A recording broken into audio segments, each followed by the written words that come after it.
Last month, for the first time in history, a woman beat the boys on the PBA Tour. But today, the women join the men for something completely different, mixed doubles. And this is serious business, with PBA titles on the line for both sexes and Player of the Year implications for the men. It's the Donna and Paula Carter mixed doubles next here on ESPN.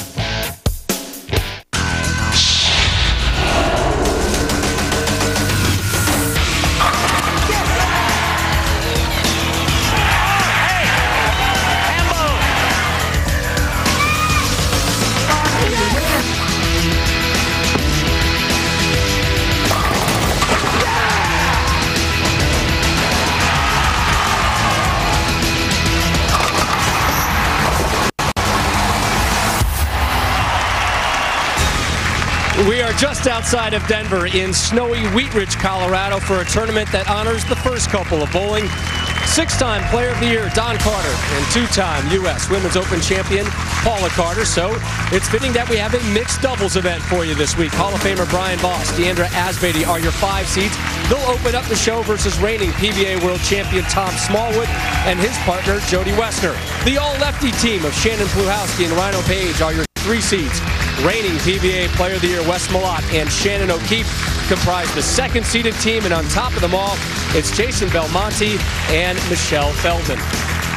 And we welcome you to the show. I'm Rob Stone. Initially, if you look at this, you might say, oh, what a nice, sweet post-Valentine's Day mixed doubles little get-together. Lose the thought. Next week, we're on the road, Indianapolis, for the most prestigious tournament of the season, the U.S. Open. Combine that with a very intense Player of the Year race, which features 4 of the 5 men's finalists here today, and you have a tournament that becomes massive for all. No one will catch Walter Ray Williams Jr. today, but both Tom Smallwood and Rhino Page have the opportunity to jump all the way up into second place in the Player of the Year race. Malott will move into the top 10 and potentially higher. And if number 1 seed Jason Belmonte was to win today, he would go from 16th to 6th place. Joining us now, Randy Peterson, and there's really no reason to think that Jason Belmonte won't move up to 6th place the way he has bowled individually and as a teammate with Michelle Feldman this week. Well, it's been total team domination for Belmonte and Feldman. And it started from the very onset of this tournament because of the power these two bowlers possess. When was the last time you can remember a player winning a tournament out here using plastic? Highest rev rate on the men's side, Jason Belmonte. Same goes for Michelle Feldman.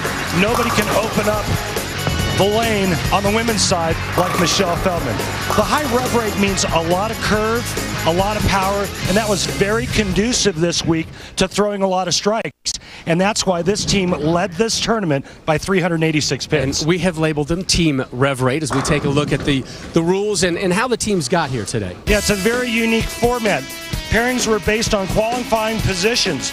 The number 1 on the men's side after 14 games partnered with the number 1 women's qualifier, and so on. 16 teams made it to round-robin match play, where we use an alternate frame format, and this is the same format we will use today. All right, time now for the introductions for match number 1.